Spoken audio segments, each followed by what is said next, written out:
இந்த வீடியோவில் 2023 வருடத்தில் இருந்து 2026 வருடம் வரைக்கும் சனி பெயர்ச்சி பலன்கள் அப்படிங்கிறது உங்களுக்கு என்ன செய்ய போகுது அப்படிங்கிறத நாம் பார்க்க போகிறோம். நவ கிரகங்கள்லேயே மெதுவாக நகரக்கூடிய ஒரு கிரகம் அப்படின்னா அது சனி பகவான் தாங்க. சனி பகவானுக்கு ஒரு கால் லேசாக ஊனம் அப்படிங்கிறதுனால அவரை மந்தன் அப்படி சொல்லிட்டு சொல்லுவோம். அதே மாதிரி இந்த மந்தனாக இருக்கிறதுனால தான் அவர் 2.5 வருடம் எடுத்துக்கிறாரு ஒரு கிரகத்தில் இருந்து ஒரு ராசியில் இருந்து இன்னொரு ராசிக்கு பயிற்சி ஆகிறதுக்கு. அதே மாதிரி பார்த்தீங்க அப்படின்னா சனி பகவானை மாதிரி கொடுக்கவும் முடியாது, கெடுக்கவும் முடியாது. ஆனால் சமூகத்தில் சனி பகவான் கெடுக்கக்கூடிய ஒரு கிரகம் அப்படின்னு சொல்லிட்டு நினச்சிக்கிட்டு இருக்காங்க. வாழ்க்கையோட மேடு பள்ளத்தை காட்டக்கூடியவர் தாங்க சனி பகவான். உங்களை நெறிப்படுத்தி வாழ வைக்கக்கூடிய ஒரு நீதிக்காரகன் தான் சனி பகவான். சனி பகவான் தப்பான ஒரு இடத்துல போய்ட்டு உட்கார்ந்துருந்தாலும் கூட நீதி நெறி தவறாமல் வாழ்ந்துக்கிட்டு இருந்தோம் அப்படின்னா சனி பகவானே வாரி கொடுக்கக்கூடிய ஒரு அற்புதமான கடவுளாக இருக்காருங்க. அப்படிப்பட்ட சனி பகவான் டிசம்பர் மாதம் 20ஆம் தேதி மகர ராசியில் இருந்து பெயர்ச்சியாகி கும்ப ராசிக்கு போயிட்டு ஆட்சி பெற்று உட்கார போகிறாரு. அங்கே இருந்துக்கிட்டு உங்களுக்கு என்னென்ன பலனை கொடுக்க போகிறாரு, சனி பெயர்ச்சியால் உங்களுடைய ராசிக்கு உங்களுடைய எதிர்பார்ப்புகள் நடக்குமா, வேலை கிடைக்குமா, குடும்பம் எப்படி இருக்கும், தொழில் எப்படி இருக்கும், திருமணம் நடக்குமா, காதல் கை கொடுமா அப்படிங்கிற பல எதிர்பார்ப்புகள் அப்படிங்கிறது உங்களுக்கு இருக்கும். அது எல்லாமே நிறைவேறுமா, எப்படி இருக்க போகுது அப்படிங்கிறத பார்க்கலாங்க. கன்னிராசி நேயர்களே, உங்களுக்கு இந்த சனி பகவானுடைய பெயர்ச்சி எப்படி இருக்குது அப்படின்னு சொல்லிட்டு பார்த்தோம் அப்படின்னா உங்களுடைய ராசிக்கு 5வது வீட்டுக்கும் 6வது வீட்டுக்கும் அதிபதியான சனி பகவான் இதுவரைக்கும் உங்களுடைய ராசிக்கு 5வது வீட்டில் இருந்தாருங்க. டிசம்பர் 20ஆம் தேதிக்கு மேலே ருண ரோக சத்துருஸ்தானத்துக்கு அவர் போக போகிறாரு. அதாவது நோய், கடன், பகை, எதிரி இது எல்லாமே குறிக்கக்கூடிய ஒரு இடத்துக்கு சனி பகவான் போக போகிறாரு. அப்போது இது வரைக்கும் இருந்த 5வது வீட்டில் எப்படி இருக்கும் அப்படின்னு பார்த்தோம் அப்படின்னா ஓரளவுக்கு நல்ல அமைப்பு அப்படிங்கிறதாங்க கொடுத்தது. மாத கிரகங்களாலேயும் பிற கிரகங்களோட பிரச்சனைகளாலேயும் சின்ன சின்ன பாதிப்புகள் அப்படிங்கிறது இருந்திருந்தாலும் கூட சனி பகவான் பூர்வ புண்ணிய பலன் அப்படிங்கிறது உங்களுக்கு நல்லபடியாகவே கொடுத்துருந்துருப்பார். இப்போது உங்களுடைய ராசிக்கு 6வது வீட்டுக்கு அவர் பெயர்ச்சியாகி போக போகிறாரு. அப்படிங்கும்போது முன்னேற்றம் அப்படிங்கிறது உங்களுக்கு கண் முன்னாடி அவர் பயிற்சியாகிறதுக்கு ஒரு 7 நாள் முன்னாடியே தெரிய ஆரம்பிச்சிடும்.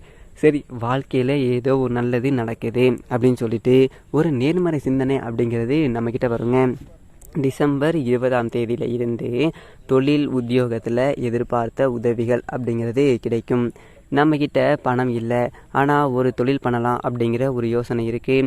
முதலீடு பண்ணுறோம், ஃபுல் காசு இல்லை, அது கூட காசு இல்லை அப்படின்னு என்ன பண்ணலாம் அப்படின்னு சொல்லி யோசிச்சுட்டு இருந்தவங்களுக்கு இப்போ ஒரு வங்கி கடன் அப்படிங்கிறது கிடைக்கும். அரசு மூலியமாக ஒரு மானியம் கிடைக்கும். இதெல்லாம் முயற்சி செஞ்சீங்க அப்படின்னா உடனே கிடைக்கும்.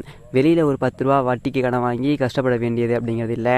அரசாங்க உதவி அப்படிங்கிறது கிடைக்கும். அப்படிங்கிறதுனால அதை பிடிச்சிக்கிட்டு நீங்கள் மேலே வரக்கூடிய ஒரு வாய்ப்பு அப்படிங்கிறது இந்த ஒரு சனி பகவான் வந்த உடனேயே உங்களுக்கு கொடுப்பாரு. அதோட கடந்த ஒரு காலகட்டத்தில் தொழிலில் ஏற்பட்ட நஷ்டம், இழப்பு இது எல்லாத்தையுமே ஈடு செய்கிறதுக்கு நிறைய வாய்ப்பு அப்படிங்கிறது உங்களை தேடி வருங்க. சின்ன சின்ன தொல்லைகள் இருந்தாலும் கூட சத்துரு ஸ்தானத்தில் சனி பகவான் இருக்காரு அப்படிங்கிறதுனால அது எல்லாத்தையுமே அவரே பார்த்துப்பாரு. நம்மளுடைய எதிரிகள், நமக்கு துரோகிகள் இருப்பாங்க. சொந்த பந்தத்திலேயே இவன் எப்படா விழுவான் அப்படின்னு சொல்லி நினச்சிட்டு இருப்பாங்க. நம்ம நல்லா இருந்தோம் அப்படின்னா அவங்க கண்ணு பொறுக்காது. அந்த மாதிரி நட்பு வட்டத்திலேயே இருப்பாங்க. முதுகில் கூட்டுறதுக்காக இருக்கட்டும், இல்லை கூட வேலை செய்கிற இடத்துல நம்மளை குடிப்பறிக்கிறதுக்கு ஆள் இருப்பாங்க. இந்த மாதிரி எதிரிகள், துரோகிகள் அப்படிங்கிறவங்களால கடந்த ஒரு காலகட்டத்தில் நிறைய இழந்திருப்போம். முதுகில் குட்டப்பட்ட ஒரு துரோகம் அப்படிங்கிறது என்ன அப்படி சொல்லிட்டு கன்னிராசிக்காரர்களுக்கு நல்லா தெரிஞ்சிருக்கும். இனிமே அவங்க எல்லாத்தையுமே செட்டப் பண்ணிவிட்டு அவங்களுக்கு நீங்கள் நேரம் ஒதுக்கணும் அப்படி சொல்லிட்டு அவசியம் கிடையாது. நீங்கள் பட்டகே உங்கள் வேலையே செஞ்சுக்கிட்டு இருக்கலாங்க. இந்த எதிரி, துரோகி எல்லாத்தையுமே சனி பகவான் பார்த்துப்பாரு. உங்களை அழிக்கணும் அப்படின்னு சொல்லிட்டு நினச்சவங்க பாதியாக தானாக அழிஞ்சு போகிறத நீங்கள் கண்டிப்பாக பார்ப்பீங்க. அப்படிங்கிறதுனால உங்களுடைய சொந்ததொரு வேலையில் கவனம் செலுத்தினா மட்டுமே போதும். அதோட கடனை குறிக்கக்கூடிய ஒரு இடத்துக்கும் சனி பகவான் வராரு. அப்படிங்கிறதுனால கடந்த ஒரு காலகட்டத்தில் இருந்த கடன் எல்லாத்தையும் அடைச்சிடலாம். எந்த ஒரு பிரச்சனையும் இல்லைங்க. ஃபோன் மேலே ஃபோன் வந்திருக்கும், ஃபோனை எடுக்க முடியாமல் தவிச்சிருந்துருப்போம். என்னடா பதில் சொல்கிறது அப்படின்னு சொல்லிட்டு தெரில, நீ தரேன்னு சொல்லிட்டோமே நீ அப்படின்னு சொல்லிட்டு தவிச்சிருந்துருப்போம். ஏதாவது பொருளை வாங்கி இதாக போட்டுட்டு பணம் கட்ட முடியாமல் ஃபைன் மேலே ஃபைன் போட்டு அவன் பிரச்சனை பண்ணிக்கிட்டு இருந்திருப்பான். லோனு வாங்கிட்டு கட்ட முடியாமல் இருந்திருப்போம். ஒரு பைக்கு வாங்கிட்டு டியூ கட்ட முடியாமல் பிடுங்கிட்டு போயிருந்துருப்பாங்க. இது எல்லாத்தையுமே சந்திச்சுருந்துருப்பீங்க. ஆனால் இதுக்கு மேலே நல்லது ஒரு வருமானம் அப்படிங்கிறது உங்களுக்கு இருக்கும்.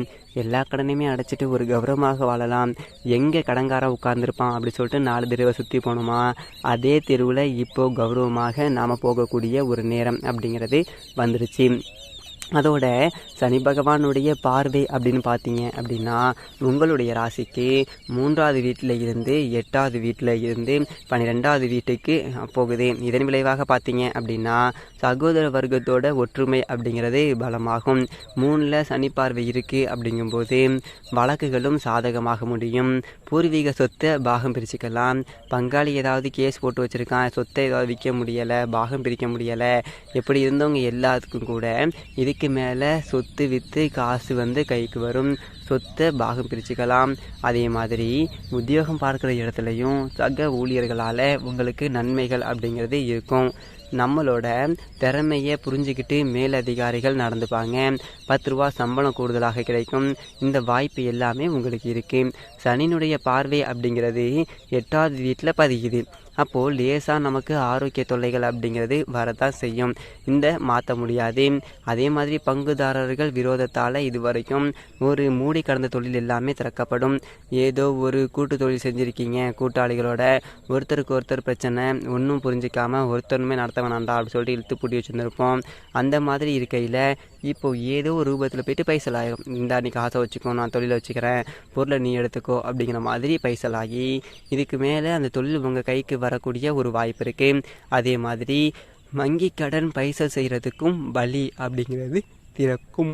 அதே மாதிரி வெளிநாடு போகணும் அப்படி சொல்லிட்டு முயற்சி பண்ணி போக முடியாதவர்கள் எல்லாத்துக்குமே இப்போ பயண நேரம் அப்படிங்கிறது வந்துடுச்சு. தாராளமாக பயணம் போகலாம். போகிற இடத்துல நல்லதொரு தண்ணி வசதியோட நல்லதொரு சம்பளத்தோடு நல்லதொரு உத்தியோகம் கிடைக்கும். நம்பி போகலாம். எந்ததொரு பாதிப்பும் கிடையாது. அதோட சனி பார்வை அப்படிங்கிறது 12ல் விழுவுது அப்படிங்கிறதுனால நிறைய பலன்கள் அப்படிங்கிறது இருக்கும். திடீர்னு தொழில் ரீதியாக பயணம், உத்தியோக ரீதியாக பயணம் அப்படிங்கிறது எல்லாமே இருக்கும். ஆனால் இந்த பயணங்கள் எல்லாமே பலன் கொடுக்கறதாக இருக்கும். அப்படிங்கிறதுனால நாம் கொஞ்சம் உடம்புக்கு அலுப்பு, என்னடா எல்லா இடத்துக்கும் நம்மளே அனுப்புகிறாங்க அப்படின்னு சொல்லிட்டு கொஞ்சம் அசட்டை செய்ய வேண்டியது இல்லைங்க. தொடர்ந்து கொஞ்சம் கஷ்டப்பட்டோம் அப்படின்னா சனி பகவான் வாரி கொடுத்துருவார். பயணங்கள் அப்படிங்கிறது பலன் கொடுக்க வேண்டிய விதத்தில் இருக்கும். வாடகை வாகனத்தில் போனவங்க, பஸ்ஸில் போனவங்க, ரயிலில் போனவங்க கூட சொந்தத்தூர் வண்டியில் போகக்கூடிய ஒரு நேரம் அப்படிங்கிறது வந்துச்சு. வாகன யோகம் அப்படிங்கிறது திருப்திகரமாக இருக்கும். நான் அடித்து சொல்கிறேங்க, இந்த 2.5 வருடத்துக்குள்ளே இந்த கன்னி ராசிக்காரர்கள் எல்லாருமே வாகனம் வாங்கலாம். அதுக்காக எல்லாரும் கார் வாங்கலாம் அப்படி சொல்லிட்டு நான் சொல்லலைங்க. ஒரு கால்நடையாக போகிறவங்க சைக்கிள் வாங்கலாம், சைக்கிளில் போனவங்க ஒரு பைக்கு வாங்கலாம், பைக்கில் போனவங்க ஒரு கார் வாங்கலாம். இந்த மாதிரி வாகன யோகம் அப்படிங்கிறது அவங்கவுங்க உழைப்புக்கும் தகுதிக்கும் தகுந்து நிச்சயமாக கிடைக்கும். அதில் எந்த விதமான மாற்றமும் இல்லை. அதே மாதிரி சொந்த வீடு வச்சு குடி போகிற யோகம் அப்படிங்கிறது இருக்குது. கொஞ்சம் கடுமையாக உழைச்சோம் அப்படின்னா சனி பகவான் அதற்குண்டான ஒரு வாய்ப்புகளை கொடுத்துருவார். அப்போது நம்ம உழைப்பை மட்டும் செலுத்திக்கிட்டே இருந்தோம் அப்படின்னா எந்ததொரு தடை, தாமதம், குறுக்கீடு எதுவுமே இல்லாமல் சொந்ததொரு வீடு கட்டி குடி போகக்கூடிய ஒரு பாக்கியத்தையும் சனி பகவான் கொடுத்துருவார். ஸோ அதோட 20/12/2023 இருந்து 21/2/2024 வரைக்குமே சனி பகவான் செவ்வாயினுடைய சாரத்தில் பயணம் செய்கிறாரு. ராசிக்கு 3க்கும் 8க்கும் அதிபதியான செவ்வாயோட வீட்டில் சனி பகவான் பயணம் செய்கிறாரு. அப்படிங்கும்போது சின்ன சின்ன குறுக்கீடுகள் அப்படிங்கிறது வருங்க. உடன்பிறப்புகள் கொஞ்சம் உங்களோட கொஞ்சம் அனுசரித்து நடந்துக்க மாட்டாங்க. அதாவது கொஞ்சம் நம்ம விட்டு கொடுத்து போகிறது அப்படிங்கிறது தாங்க நல்லது. அதே மாதிரி இந்த ஒரு காலகட்டத்தில் குரு பகவானுடைய பெயர்ச்சி அப்படிங்கிறது நடக்க போகுது. இதுவரைக்கும் உங்களுடைய ராசிக்கு அஷ்டம குருவாக இருந்த குரு பகவான் ஏப்ரல் மாதத்தில் உங்களுடைய ராசிக்கு 9வது வீட்டில் வரப்போகிறாரு. ஓடினவனுக்கு 9 குரு அப்படிங்குவாங்க இல்லைங்களா. அப்போது வாகன யோகம் அப்படிங்கிறது நிச்சயமாக இருக்குது அப்படிங்கிறது தான் குரு பார்வை காட்டுது. தந்தை வழி உறவுகளால் ஆதாயம் அப்படிங்கிறது உண்டு. தந்தையோட சொத்துக்கள் கைக்கு வரும். பாக்கியஸ்தானம் குருவோட பலமடைந்து இருக்குது அப்படிங்கிறதுனால கலைத்துறை, அதே மாதிரி துறையில் செய்தித்துறையில் இருக்கிறவங்க எல்லாருமே ஜொலிக்க போகிறீங்க. அது மட்டும் இல்லாமல் குருவோடைய பார்வை அப்படிங்கிறது ஏப்ரல் மாதத்துக்கு பிறகு உங்களுடைய ராசியிலேயே பதிய போகுது. அப்போது குரு வந்துட்டு உச்சம் கொடுக்க போகிறாரு, சனி வந்துட்டு ஒரு பக்கம் கொடுக்க போகிறாரு. 2 பேருமே சேர்ந்து 2 ராஜ கிரகங்களுமே நன்மை செய்யக்கூடிய ஒரு இடத்துல இருக்குது. அப்படிங்கிறதுனால 2024 முழுக்கவே இந்த சனி பயிற்சியால் நீங்கள் கொடி கட்டி பறக்கக்கூடிய ஒரு வருடமாகத்தான் இருக்க போகுது. மிக அற்புதமான பலன்கள் எல்லாமே உங்களுக்கு அடுத்தடுத்து காத்துக்கிட்டு இருக்கு. தினமும் குளிச்சுட்டு விநாயகர் பெருமான் வழிபாடு செய்யுங்க. மாற்றுத்திறனாளிகளுக்கு, ஏழை மாணவர்களுக்கு உங்களால் முடிஞ்ச போது எல்லாமே முடிஞ்ச உதவிகள் எல்லாத்தையுமே செஞ்சுட்டு வாங்க. இந்த சனி பயிற்சி உங்களை ஒரு விவிஐபி அந்தஸ்து அளவுக்கு உட்கார வைக்கக்கூடிய பயிற்சியாக இருக்கும்.